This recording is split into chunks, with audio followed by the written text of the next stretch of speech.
I'd like to introduce to you our next speaker. He left a bank, created a new company called Capital First, and converted it into a bank once again by merging with an existing bank, and it became IDFC FIRST Bank. For this unique achievement, he's been called the Sandy Whale of India and creator of India's first MBO bank. He sees India from many quarters. In fact, I'd like to now welcome Mr. V Vaidyanathan, MD and CEO of IDFC FIRST Bank, to address the theme of the conclave.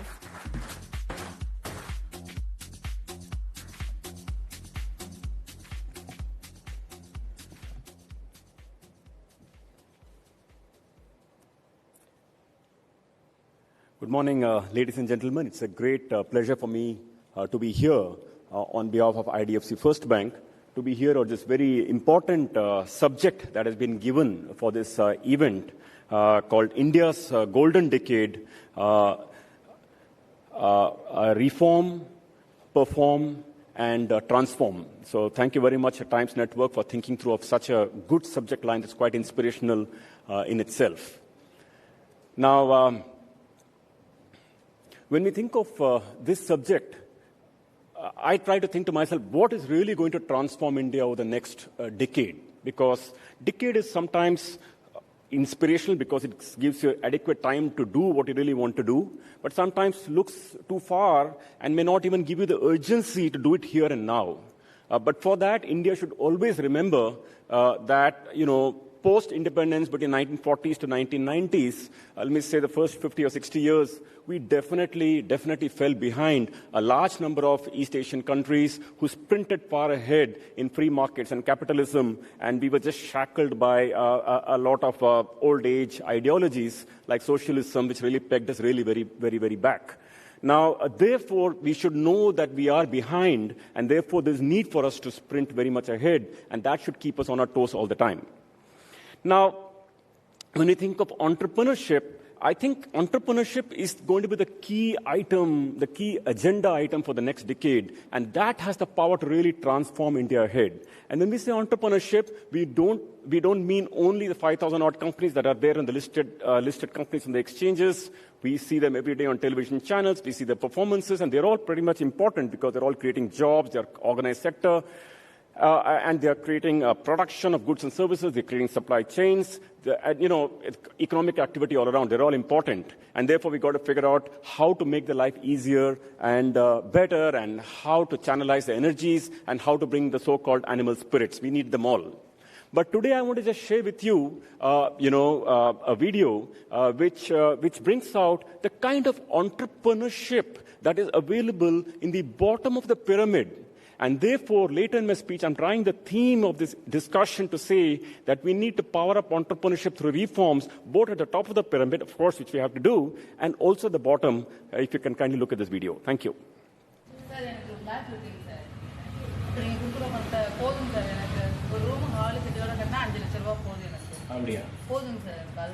Room hall, so இதே கட்டற instalment நீங்க sir வாடகைக்கு வந்து loan கட்டிடலாம், property நமக்கு ஆயிடும். சரி, next யார் வாடகை வைக்கீங்க? நீங்க வாடகை வைக்கீங்க. உங்களுக்கு எவ்வளவு வாடகை கட்டுறீங்க? 3000. 3000 லோன் போட்டு கொடுத்தது 3 லட்சம் வரும், 2 லட்சம் வரும். 2 லட்சம் உங்களுக்கு கையில கொடுத்தா நீங்க என்ன பண்ணுவீங்க? என்ன வீடு கிடைக்கும்? அதுக்கு வீடு கிடைக்க கஷ்டம் தான் சார். இடம் வாங்கி கட்டணும்னா கொஞ்சம் கஷ்டம். கிடைச்சிடுங்க, அந்த அமௌண்ட்டே கிடைச்சிடுங்க. வேற யார் கை கொடுத்தீங்க? ரெஸ்பான்ஸா எங்களுக்கு பண்றாங்க. லோன் வாங்க போனாலும் எங்களுக்கு லோனும் கொடுத்து அன்னதானமும் கொடுத்து எங்களை பெருமைப்படுத்துற அளவுக்கு பண்ணி அனுப்புறாங்க. அதனால எங்களுக்கு ஐடிஎஃப்சி ரொம்ப இப்போ கொடுத்த கையில 1 லட்சம் கொடுத்தா எவ்வளவு பேர் வாங்க தெரியும்? பையன் பிசியோதெரபி டாக்டரா இருக்கா சார். அவங்க எக்யூப்மெண்ட்ஸ் அந்த ஜாமான் அவங்களுக்கு கொடுத்தா பயன்படுது. எக்ஸ்பர்ட் வந்து அவனுக்கு பணம் வேணும். உங்களுக்கு எது பணம் வேணும்? அரிசி கடைக்கு பணம் வைக்கணும். உங்களுக்கு அரிசி கடைக்கு கை வேலை வச்சுக்கோங்க. 1 லட்சத்துக்கு உங்களுக்கு எது பணம் வேணும்? என்ன பண்ணுவீங்க? எவ்வளவு வேணும்? 1 lakh வேணும். எதுக்கு வேணும்? கரெக்ட்மா, சாமான் தலை சாமான் எதுக்கு 1 லட்சம் ரூபாய் வேணும்? இருக்கு உங்களுக்கு கை கொடுக்குறீங்களா? உங்களுக்கு எதுக்கு வேணும்? ஒன் செகண்ட், நான் உங்களுக்கு எதுக்கு வேணும்? வீட்டுக்காரங்க எந்த வண்டி வாங்கணும்? ஆட்டோ வாங்கணும். ஓகே, உங்களுக்கு எதுக்கு வேணும்? உங்களுக்கு எதுக்கு வேணும்? கார் வாங்கணும். சரி, ஸ்கூல் வேன்ல இருக்கிற மாதிரி வாங்கலாம்னு பிளான். ஆனா 1 லட்சத்துல கார் வராது. இல்ல சார், நாங்க கொஞ்சம் பணம் வச்சிருக்கோம். நீங்க எவ்வளவு போடுவீங்க? நாங்க ஒரு 150 வச்சிருக்கோம். 150 நீங்க வச்சிருக்கீங்க. நான் 1 லட்சம் கொடுத்தேன். நாங்க புதுசாவே எடுத்துருவோம் சார். சாதாரணமா மிடில் கிளாஸ் 1 லட்சம் கொடுத்தேன். அது இன்ஸ்டால்மெண்ட் 3500 ரூபாய் வரும். அது கட்டிடலாம் சார். கட்டிடலாம். பிசினஸ் லோனுக்கு உங்களுக்கு எதுக்கு வேணும்? பிசினஸ் லோன் டெய்லரிங் கடைக்கு. எதுக்கு டெய்லரிங் கடைக்கு? எவ்வளவு காரணம் எம்ப்ராய்டரி மிஷின்? ஓகே, உங்களுக்கு எதுக்கு வேணும்? மளிகை கடை சார். மளிகை கடை. எவ்வளவு அதுக்கு? மளிகை கடை என்ன பண்ணுவீங்க? அதுக்குள்ள ஆல்ரெடி உங்களுக்கு மளிகை கடை இருக்கா? அதுக்கு அதுக்கு 1 லட்சம் என்ன பண்ணுவீங்க? நாங்க இப்போ ஒரு 10 கிலோ அப்படி வாங்கி கொடுத்துருக்கோம். இல்லைம்மா, 10 கிலோ அப்படி வாங்கி செலக்ட் பண்ணிட்டு இருக்கோம். நீங்க 1 லாக் லோன் போட்டு கொடுத்தீங்கன்னா சிற்பமா இறக்கிடுவோம், நம்ம மூட்டையா இறக்கிடுவோம். ஆனா மாசம் ஒரு 4000 ரூபாய் கட்டணும். கண்டிப்பா முடியும் சார். கண்டிப்பா முடியும். உங்க ஃபேமிலியில யார் இருக்காங்க? நானு, ஹஸ்பண்ட், பேபி. ஹஸ்பண்ட் என்ன பண்றாங்க? அவங்க 2 பேரும் சேர்ந்து தான் பண்ணுவீங்க. மளிகை கடை. நீங்க என்ன பண்ணுவீங்க 1 லட்சத்துக்கு? கொஞ்சம் நீங்க சத்தமா கொஞ்சம் குரலே உங்களுக்கு எல்லாம் சவுண்டா பேசுங்க. ஹஸ்பண்ட்க்கு ஓன் பிசினஸ்க்காக அந்த திங்ஸ் எல்லாம் வாங்குறதுக்காக அவர் வந்து பார்ட்னரா இருக்காரு. இப்போ வந்து ஒர்க்கரா தான் பண்ணிட்டு இருக்காரு. ஸோ சொந்தமா ஓனா எடுத்து பண்ணலாம். ஃபுட் பாலிஷ் பண்றாரு, கான்ட்ராக்ட்ல வேலை செய்யறாரு. ஸோ அது நாங்க சொந்தமா. வேற யார் கை தூக்குறீங்க? நெக்ஸ்ட் நீங்க தூக்குறீங்க எல்லாரும். நீங்க என்ன பண்ணுவீங்க? ரீவெண்டிங் வச்சிருக்கோம் சார். என்னமா கடை வச்சிருக்கோம். Rewinding fan, motor, coil cutter. இந்த காயில் வர்க். சரி, சிம்னி கேஸ் அடுத்து சிம்னி போடுறோம். அதெல்லாம் எங்களுக்கு சேல்ஸ் பண்றோம். நான் காயில்லாம் கேட்குறேன். கரெக்ட்மா. லோன் வச்சு என்ன பண்ணுவீங்கன்னு கேட்குறேன். மிஷின் வாங்குவோம். ஒரு மிஷினே 60,000 70,000 ட்ரில் மிஷின் வாங்குவோம். சரி, இன்னொரு கொஸ்டின் கேட்க போறேன். உங்க ஃபேமிலியில வேற யாருக்காவது, எல்லா குரூப்லயும் யாருக்காவது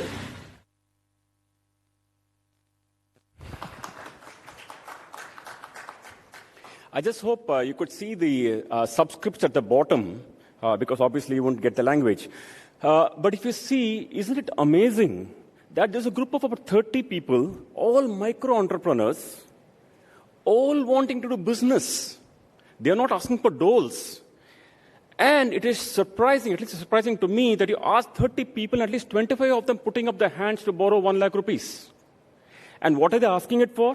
Someone wants to buy a kirana shop. Someone already has a kirana shop, wants to buy one more kirana shop. I ask her why.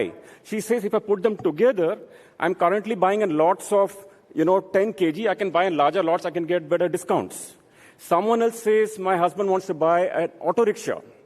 Someone else says, I'm in the business of coils. The last lady who spoke out there.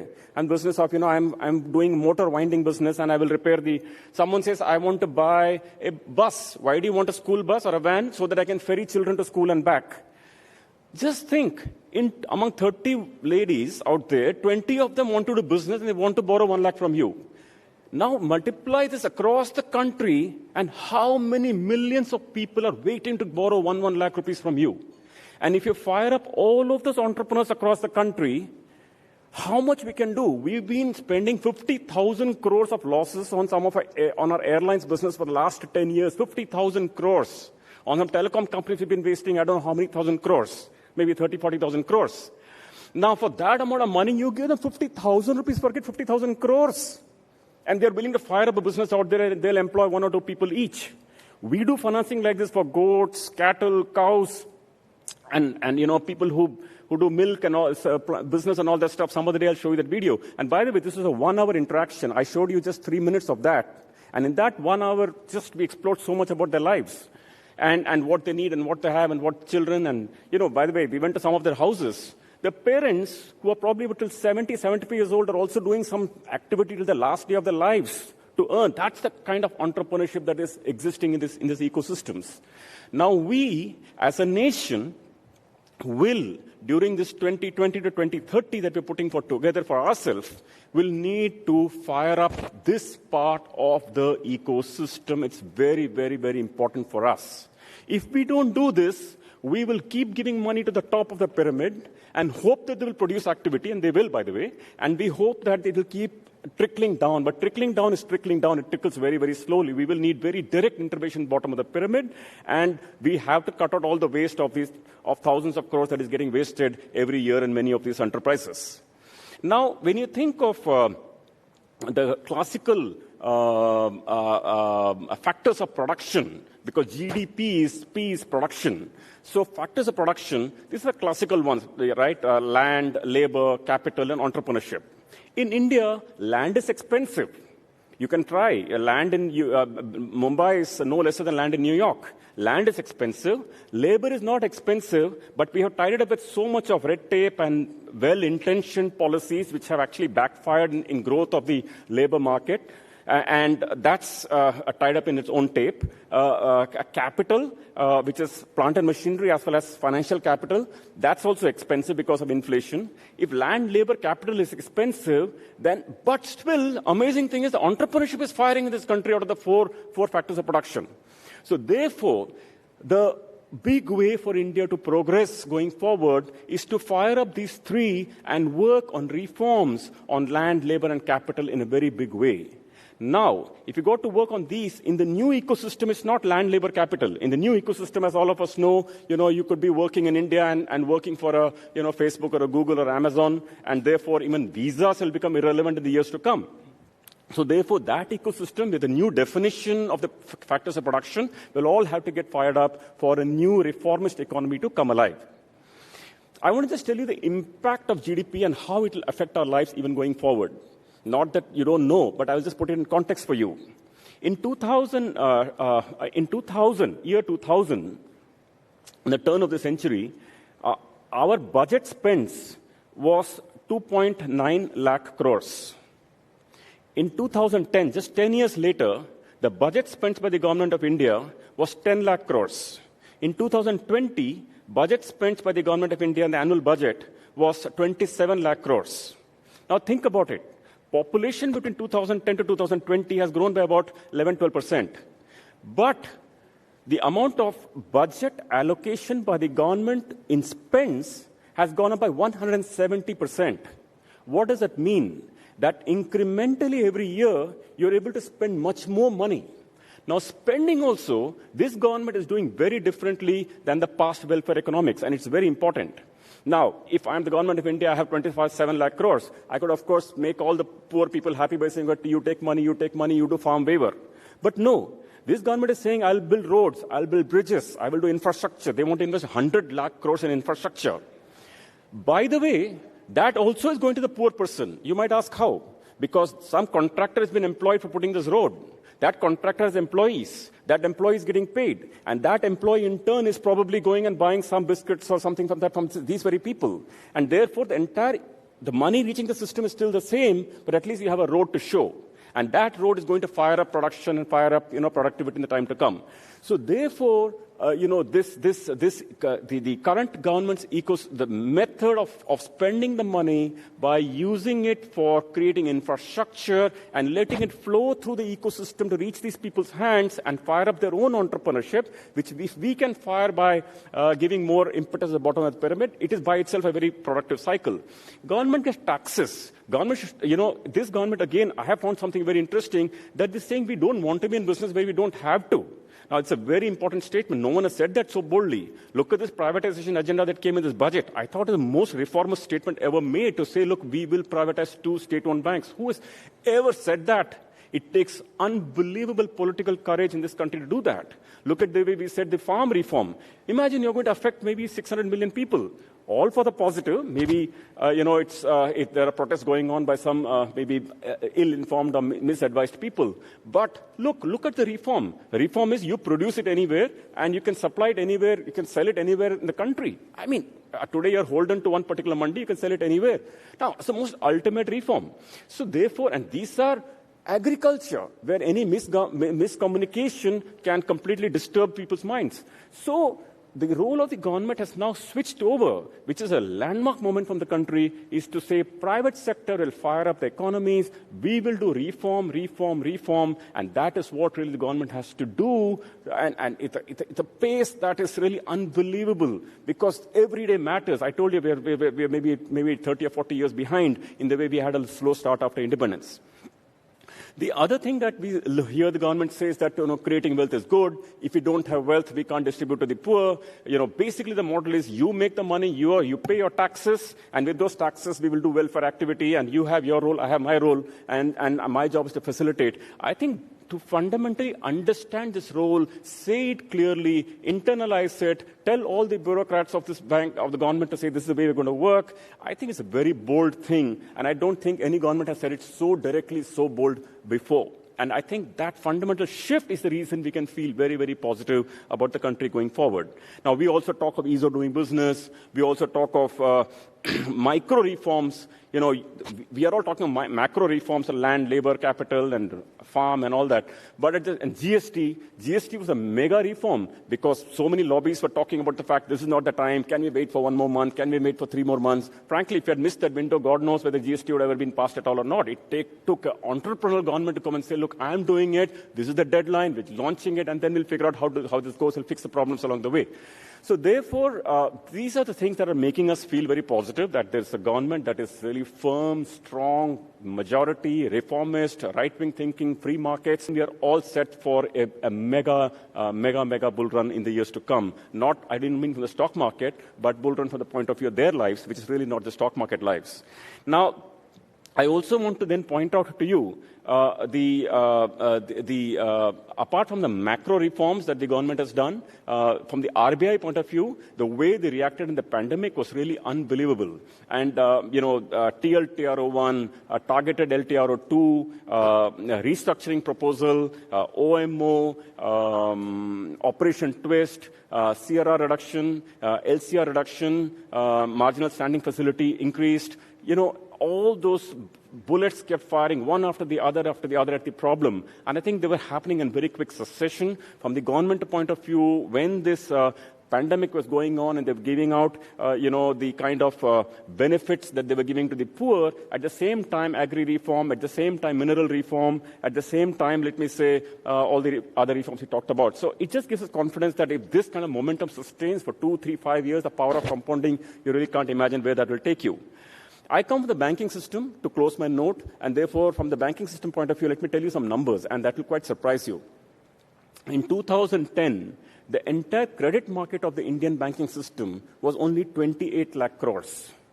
28 lakh crores. Today, the credit outstanding of the Indian banking system is 110 lakh crores, or thereabouts. That is 2020. In 10 years, it's gone up by about 3 times. When you think of the deposit market was about 35 lakh crores in 2010. Today, the deposit market in India is about 140 lakh crores. That's again 3x. If you see the mutual fund market in 2010 was about 7 lakh crores. Today, mutual fund market is about 31 lakh crores. That's about 4.5x. If you think of the insurance industry, it lost its way for the first 5 years of this decade, but last 5 years they've been compounding at 15% per annum. So therefore, if you see any market, last 10 years has multiplied by 3x. 3x.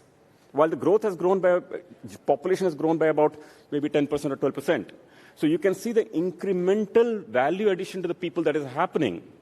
And in this 10 years, mind you, for the first 4 years, we saw high interest rates, high inflation of 8-10%. In 2014, we saw elections. In 2016, we saw reform of demonetization. In 2017, we saw GST, which changed a lot of things for small entrepreneurs, which is a disruption. Then in 2020, we saw COVID. After so many problems, it multiplied 3 times. And therefore, it gives us the confidence that if there's any more roadblocks coming along the way, if we do reforms and if we keep powering ahead, we can again multiply 3 times. What is today a 110 lakh crore market can become 330 lakh crore market. And you do this maths for home loans market, car loan market, commercial loan market, everything the story holds. So therefore, when we say that India's GDP today is, say, $2.8 trillion, after what it came down last year, if you compound it by 15% next year, maybe 12% by popular consensus and 3%, 4% inflation, that's 15%.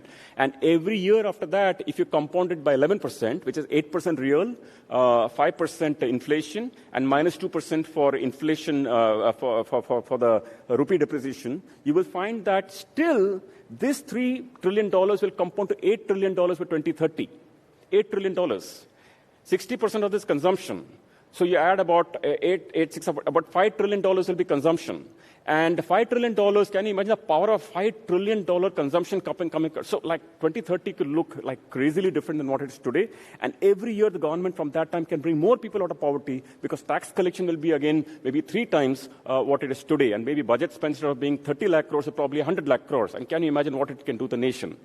Now, I read a report this morning in one of the newspapers, Business Standard, which talked about the fact that, they published Bank of America's research report. In the Bank of America's research report, they said that India has overtaken Russia in GDP in 2014, Brazil in 2015, France in 2018, UK in 2019, Germany, Japan is ahead of India, and they predict it will happen in 2028 and 2030.